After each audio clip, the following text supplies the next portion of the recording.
Okay, good. Thanks for that generous introduction. All right, so I'm going to talk about gun control laws and the right to bear arms. Michael Shermer and I have not seen each other's presentations, so I don't know exactly what he's going to say. So I'm going to just give sort of a generic discussion of problems with gun control and the right to own a gun. Okay, so I'm going to talk about two main things. There are two main kinds of problems that apply to most gun control laws that people are talking about. So the first thing I'm going to talk about is gun rights. That is, the problem that restrictions on gun ownership might be violating the rights of individual gun owners, in particular their right to defend themselves. And it makes the state something like an accomplice to crime. And the second main problem is the non-compliance problem. This is a problem that gun control laws are frequently ineffective because the people that they are aimed at restricting will not follow them. So the laws will simply fail to have their intended effect. Okay, and now, of course, the picture there in the corner is to show you how cute gun ownership can be. All right, what about this gun rights issue? All right, so I'm going to start with hypothetical examples. So these are hypothetical examples that I discussed in a published article back in 2003. So imagine there are three people in this example. There's a person who we will call the victim, and another person called the killer, and another person called the accomplice. The victim is sitting in his house at night when the killer breaks into the house and is going to kill the victim. The accomplice is somebody who's in the house for whatever reason, and for whatever reason, the accomplice holds the victim down while the killer comes and then stabs the victim to death. All right, question, what is the correct moral assessment of this action by the accomplice? So obviously, the killer committed one of the most serious crimes, or maybe the most serious crime that we have, but what about the accomplice? And I want you to have the intuitive reaction that, well, the accomplice performed an action that was comparable to that of the killer. The accomplice performed a serious wrong, which is about as wrong as actually killing the victim. It might be slightly less bad, but it's comparable. All right, here's a second example. Like the previous example, except this time, the victim has a gun, which the victim would use to defend himself against the killer, except that the accomplice grabs it and runs away just before the victim is able to do that. So, and the result is that the victim is then killed by the killer. Question, what is the moral status of the accomplice's action in this case? And you're supposed to have the intuitive reaction that that is like the previous case, right? It's another case in which the accomplice prevented the victim from defending himself, and that is morally comparable to actually being the killer. It's maybe slightly less bad than actually being the killer, but you know, it's kind of on a par. All right, here's a third example. There's a citizen who wants to own a gun for self-defense purposes, and if able to, would use a gun to defend himself against crimes, but the government either stops the citizen from getting the gun in the first place or takes the gun away from the citizen, with the result that the citizen is unable to defend himself on some actual occasion when a criminal comes and then is victimized by the crime. What would we think of the state's action in this case? And the intuitive reaction that you're supposed to have is, well, that's similar to the previous two examples, actually. The state prevented the person from defending themselves and thereby became something like an accomplice to the criminal. The state's action there is maybe slightly less bad than actually killing citizens, but it's not a lot less bad, right? The argument here is going to be that the state, by enacting gun control laws, makes itself an accomplice to crime. That is, it does something that's morally comparable to actually committing multiple robberies, rapes, assaults, and murders. So this is my argument. A nice graphic in the corner there is from King of the Hill, the hilarious cartoon. Okay, so my argument, first premise, gun control laws coercively prevent some individuals from defending themselves against crimes. That is, there are some people who, if able, would use a gun to defend themselves against crimes, and gun control laws will typically result in some people not doing so who would have done so. And coercively preventing someone from defending themselves against a crime is seriously wrong. Specifically, it's morally on a par with actually committing the crime. So the conclusion is that gun control laws typically are seriously wrong, specifically that they're morally comparable to the state committing multiple murders, robberies, rapes, and assaults. All right, now, does that mean that they could never be justified? Well, so the claim there is that the government is violating people's rights if it prevents them from defending themselves with a gun. And these are further hypothetical examples that are supposed to illustrate points about the nature of rights and the way rights work. So this is to illustrate a point about violating people's rights in order to help somebody else. So this is a well-known hypothetical example in the ethics literature. Say that there's a town in which a crime has been committed that caused a lot of public outrage. And the judge, it's a sheriff. The sheriff of the town can't find the actual criminal. But he believes that unless somebody is punished for this crime, there are going to be riots in which multiple innocent people are going to be injured unjustly, of course. So the sheriff comes up with a plan. He can frame an innocent person and get that person to be punished for the crime, and that will prevent the riots. And just accept that that's true, okay? Just accept for the purpose of the example that that would prevent the riots. What should the sheriff do? Should he frame the innocent person? Most people have the intuitive reaction, which I think you should have, that no, he should not do that. That would be unjust. Why? Because it's a violation of the rights of the innocent individual. And what this illustrates is that it's not morally permissible to violate an individual's rights, even if doing so prevents a greater harm to other individuals, right? It could be preventing a harm to several other individuals that would be comparable to the harm that you would commit, but it would still be wrong, because that's the way rights work, because your moral responsibility is to not violate other people's rights. Right? Your moral responsibility is not to fix every problem in the world. It's first of all to make sure that you yourself do not violate other people's rights.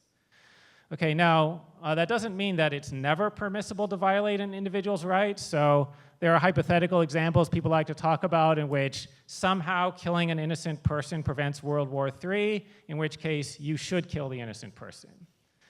There are some possible conditions, right? But what these examples illustrate is that at the very least, it has to be that violating the individual's rights prevents a much greater harm. It can't just be preventing a slightly greater harm or just a few times, right? It can't just be that you're saving a few people. It would have to be very large harm. Okay.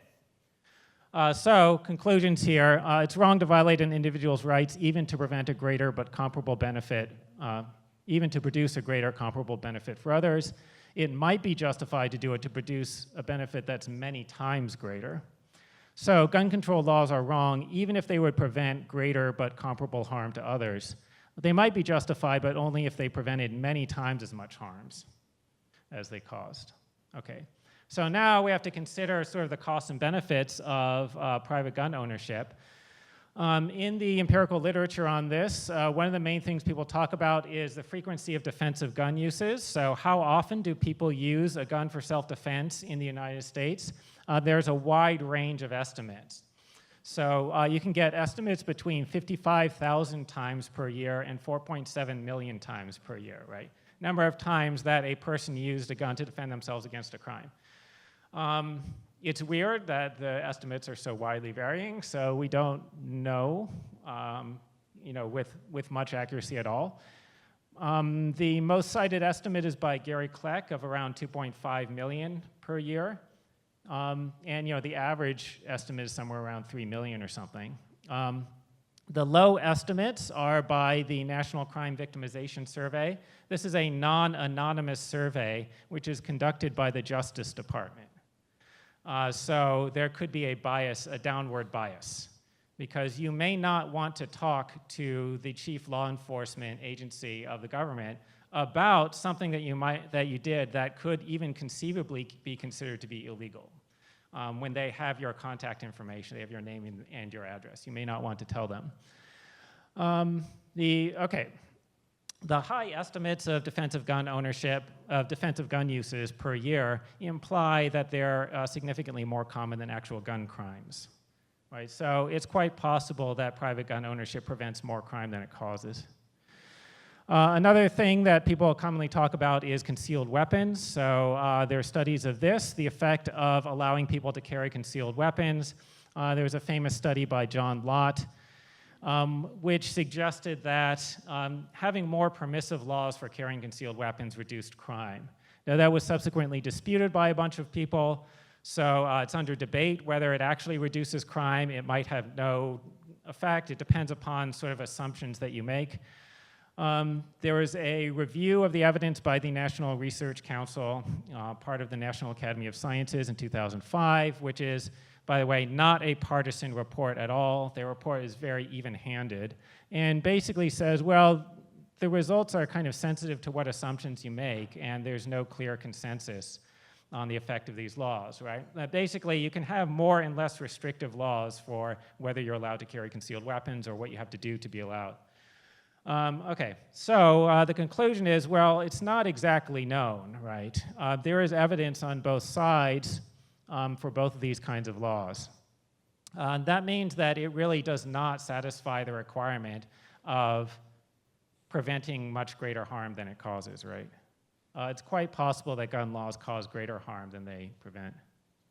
Okay, I'm going on to the second major problem with most gun control laws. It's the non-compliance problem. And as you can see, the graphic in the corner there makes non-compliance look really cute. But in many cases, in reality, it's not so cute, right?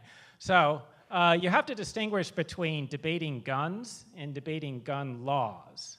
The topic for us isn't are guns good or bad? The topic is about gun laws. And you have to separate those two things because laws frequently do not have their intended effects, and they also frequently have additional unintended effects, which could be harmful. Having a law that says nobody is allowed to do X doesn't mean that actually nobody does X, right? Now, this is a point that most people are able to understand if you pick the right examples. So most people on the political left can see my point if I talk about the drug laws. And the question about whether the drug laws are a good idea is quite different from the question of whether drugs are good. Whether drugs are good doesn't tell us whether the drug laws are good. And in fact, largely because of the non-compliance problem, because a huge number of people don't follow the laws, there are very large costs to those laws, and they don't really achieve their intended effect. So if you see that point, and that it's important to sort of distinguish are drugs good from are the laws good, then you should also be able to see this point. It's really important to distinguish are guns good or bad for us from are the gun laws good or bad. Okay, reasons why there might be a significant compliance problem with gun laws in particular. So obviously, this isn't a reason for not having any laws. Like, obviously, there are plenty of laws that there's substantial compliance with, and they have much greater benefits than costs. So, you should ask, well, what about the gun laws in particular? Are there special reasons why there would be a big non-compliance problem? Yes, there are. So one is that in the United States, there's a very large gun culture, which if you're not part of it, you probably don't quite appreciate. But there's a very large number of Americans who have guns, a large number who love them and have no intention of ever giving them up, right? And a large number of people for whom this is a major part of their lifestyle is like going out shooting or hunting or whatever. There are somewhere around 300 million guns in the United States, which is approaching the number of actual people in the United States and is larger than the number of adults. Guns are very durable objects, which means that even if production completely stopped right now, 50 years from now, there would still be 300 million guns in the United States, right? So all of this makes it like really problematic to try to get rid of them if you wanted to. And then the final problem is gun laws are specifically aimed at criminals. This is not true of most laws. That is, most laws prohibit something that is intrinsically bad. The gun laws are aimed specifically at restricting the behavior of people who would already independently be criminals. That is, you want to take the guns away from criminals. You don't want to take them away from just ordinary people. Roughly speaking, there are two kinds of reasons that you might want a gun. There are criminal reasons and non-criminal reasons. The criminal reasons are you want a gun so you can go and kill somebody or rob somebody or whatever. You want it so that you can commit some other crime, not a gun crime, right? Something that's already illegal, even if you didn't have a gun. And then there are non-criminal reasons, like you want to defend yourself, or you want to go out shooting on the weekends, or you're a hunter, or whatever, or you just think they're cool, right? Okay, which are basically innocent reasons. And the purpose of having the gun laws is specifically to get guns away from the criminals in order to make it harder for them to commit other crimes. And you don't want to take them away from the ordinary law-abiding citizens, right? The problem, though, is it's really hard to get criminals to follow laws. So, and the thing is, like, most of the gun restrictions that people talk about, if enacted, they would be misdemeanors, right? So, like, buying a kind of gun that you're not allowed to buy, or if you're a person who's not allowed to buy the gun, right, it would be a misdemeanor. And the crimes that we're trying to stop the people from committing would be felonies. People who are likely to commit a felony to begin with are also not likely to be, they're not likely to stop at committing a misdemeanor gun law violation, right? So like if I was gonna go commit a murder, I'm probably not gonna think, oh no, wait, but then I would be violating a gun law. So, right. Now you might think, oh yeah, well, but it will slightly increase the punishment, right? Because, you know, you'll get a couple more years because you committed the crime with a gun. Yeah, but if that was your point, just increase the punishment for the original crime, right? But the laws are likely to affect the behavior of ordinary non-criminal citizens, right? So if you want the gun for a non-criminal purpose, it's likely that you will obey gun restriction laws. If you want a gun for a criminal purpose, it's most likely that you will not obey them, which means that the actual effect of the gun laws is likely to be the opposite of the intended effect. What you want is for the criminals to not have guns, but everybody else should be allowed to have them. But what will actually happen is the reverse. The criminals will continue to have guns, or, you know, the kind of gun that they're not supposed to have, and then ordinary citizens will give them up. Right. Okay, that was the main non-compliance problem. Okay, this is just some further reading. As you can see, you know, there are many hilarious variants on the NRA's slogan there: "Guns don't kill people, George R.R. Martin kills people." If you're a Game of Thrones fan, then you understood that. Okay, anyway, this is some further reading that I recommend. There's an article that I had from 2003 from the journal Social Theory and Practice, Is There a Right to Own a Gun? And then there was a shorter, more popular essay called Gun Rights and Noncompliance. Both of these are available on my website.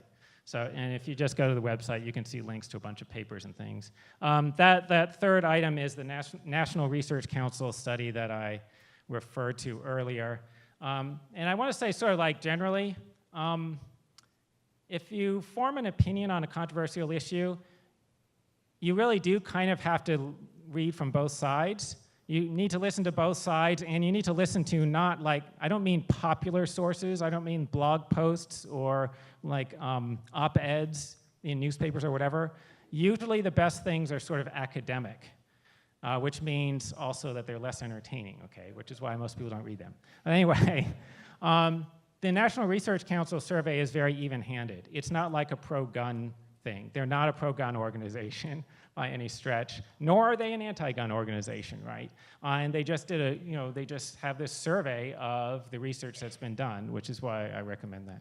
Okay, that's all I have.